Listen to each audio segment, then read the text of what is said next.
Because the media focuses on shocking and scary stories to get your clicks, here's some good news regarding this pandemic that most of the media is skipping.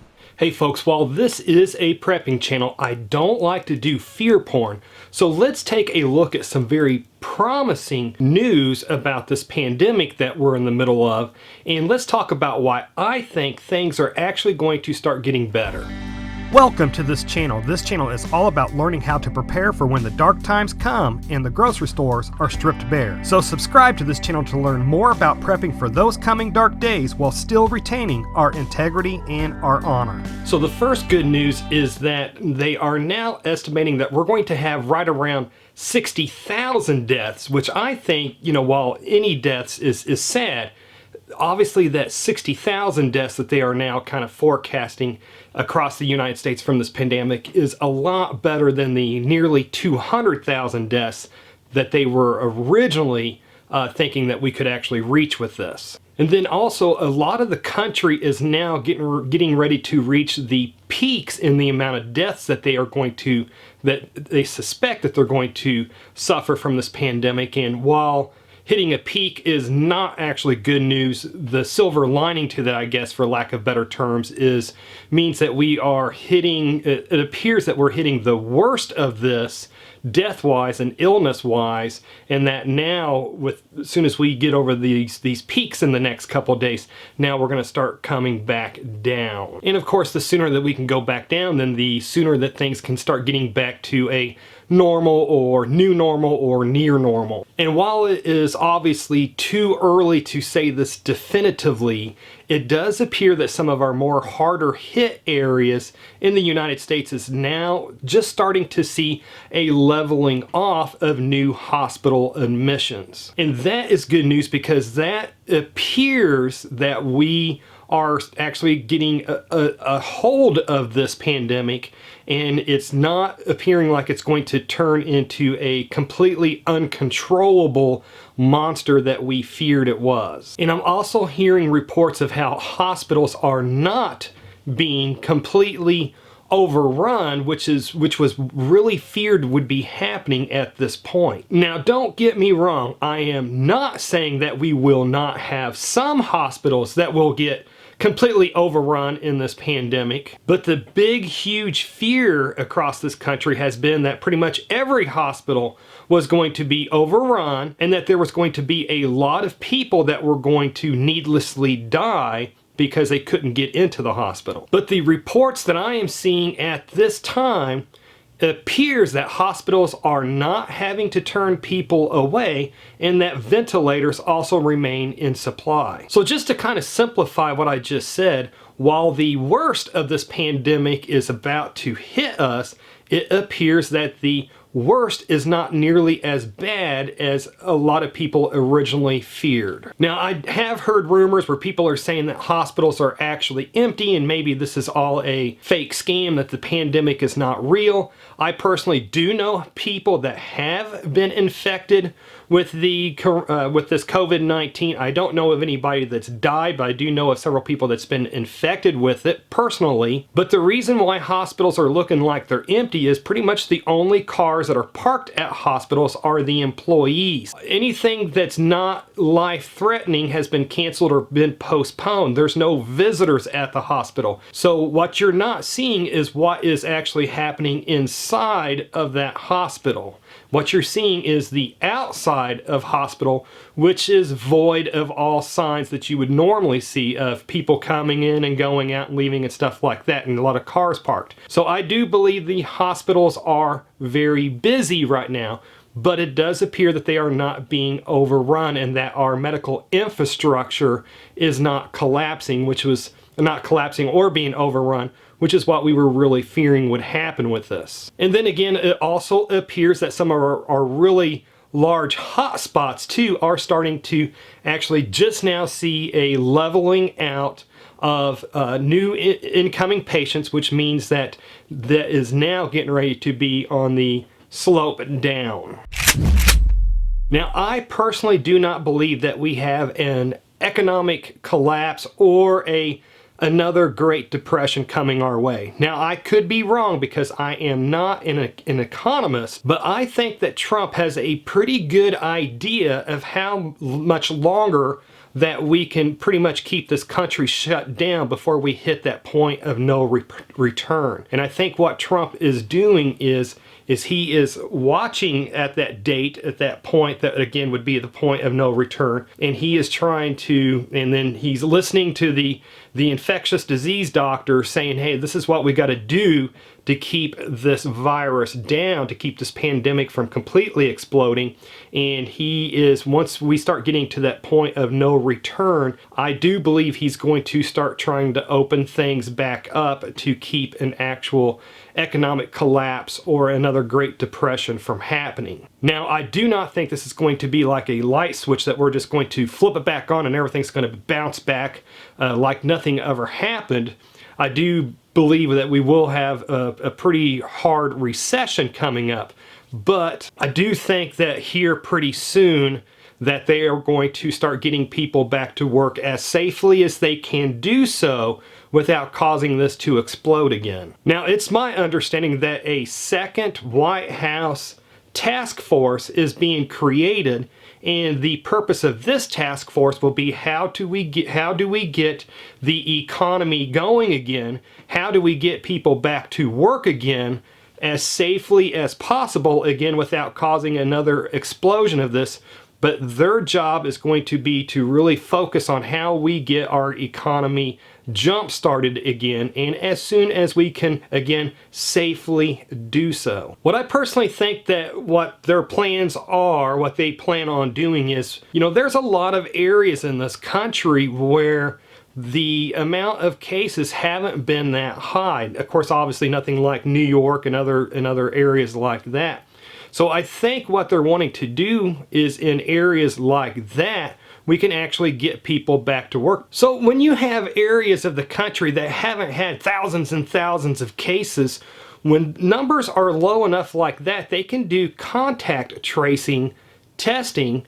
That way, if there is a little bit of a flare-up, they can test everybody, the people that got sick and their people they've had contact with, quarantine who they need to quarantine to keep it from re-exploding while keeping everybody else working and everything moving. And I also believe that we're going to start seeing a lot of antibody testing coming very soon for us. And what this will do is this will find out people who have antibodies to this, and this will mean that they will be some of the thousands upon thousands of tens of thousands, if not even higher than that, number of people that have been exposed to this, and with those antibodies inside of them, it is believed that they are safe from reinfection for the next 1 to 3 years. So those are people that can immediately get back to work to get things moving again. Again, it is my belief that there are thousands and thousands of people across the United States, if not maybe even into the millions,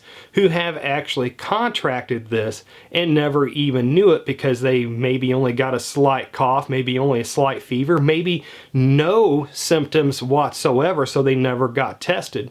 But when they do get an antibody test, they will find out that they actually had it and that they are now presumed to be immune from this over the next 1 to 3 years while those antibodies are still inside of their body. Now, I know there have been some rumors out there about people that are getting reinfected with this a second time, but as I kind of looked into that, it's either it's a very, very small amount of people that are actually catching it a second time, and then it's even really questioned if they are truly catching it a second time, or had they not actually recovered to begin with, that it was still actually lingering in them. So with having said that, let me reiterate this. This pandemic is still so new that all of this information, all of this data is still being gathered and still being tested and looked over and reviewed.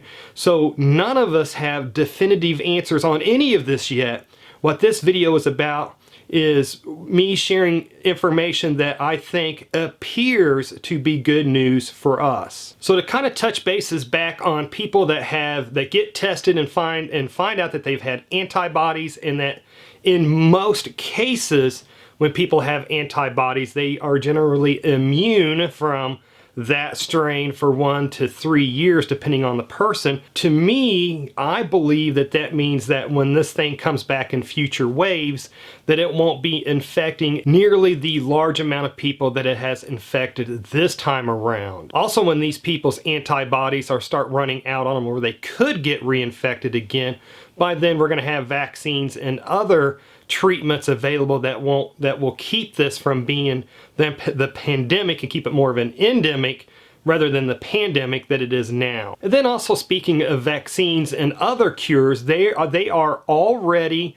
starting to do dozens of human trials. They've already moved beyond the mice or whatever else, and they are actually starting to do human trials already. Now, that doesn't mean that, 2-3 weeks or a month or 2 months from now we're going to be having these vaccines ready for us to use, but it does mean that we are going to be able to keep slowly marching on, getting back to normal, or the new normal, or near normal, however you want to word that. And I also think that as this antibody tests really ramp up and we start getting a better idea of how many people actually had this and never knew it, what I'm talking about is the people that had no symptoms at all and actually had it, or the people that had just a slight cough or maybe a slight fever, and then they just thought, hey, I got a slight cold, or it's my allergies or whatever. But I think that once we get an idea of how many people truly contracted this COVID-19,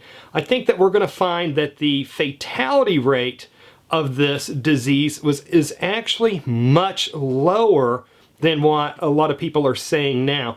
I would not be surprised if we find out that this had a fatality rate of 0.01 or maybe even less than that.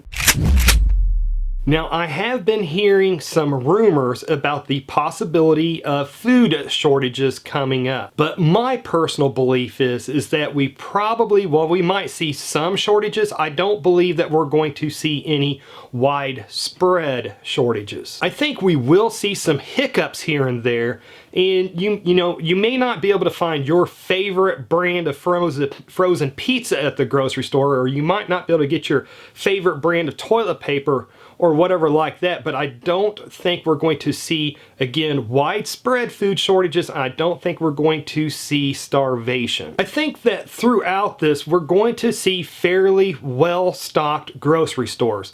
You might not be able to get a favorite fruit of yours because of the area that fruit is harvested from, maybe, a hard-hit area or something like that. But again, I think you're going to see well-stocked grocery stores, because first, in the last great pandemic of 1918, the Spanish flu, I don't recall hearing of any empty grocery stores then or starvation then.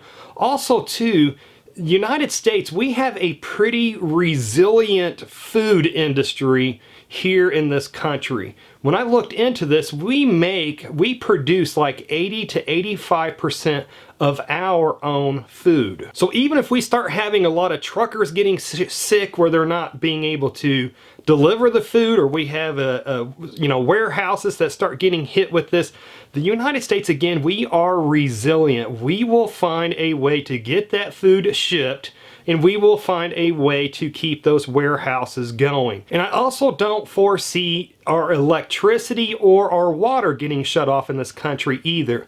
I have been keeping a pretty good eye on China and what's happened over there.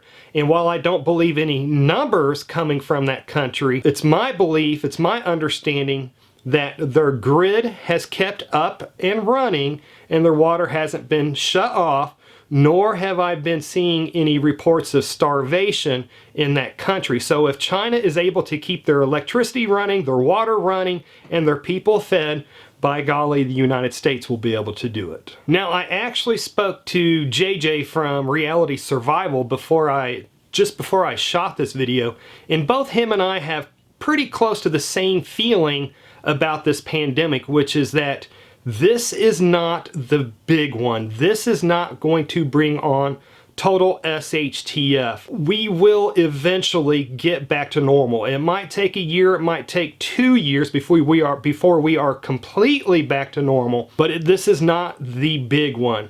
We do have very bumpy roads ahead of us, but again, primarily, we're going to be fed, we're going to have our lights on, and we're going to have running water. We're not going to see starvation, and we're not going to see the grid going down.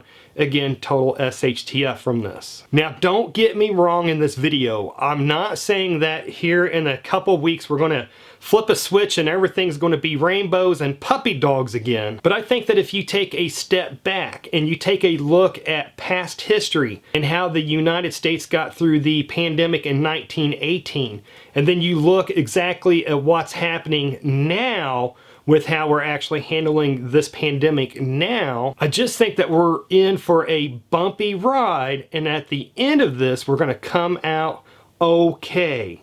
Maybe even stronger. So please comment below, do you think this is going to get worse? And if so, please comment why. And then do you think that we're going to start returning back to some type of normalcy? And if so, again, comment why. And even though I don't think that we are going to have actual food shortages during this pandemic, you just never know. And as preppers, we like to be prepared. So to see a video on how you can easily, a foolproof way, grow sweet potatoes, which will give you a lot of good calories should the grocery store start going empty, then click on the video that should be appearing on the left side of the screen just about now to learn more about that. Anyways, folks, if you made it this far, hey, thank you very much for watching, and I pray that you have a good night.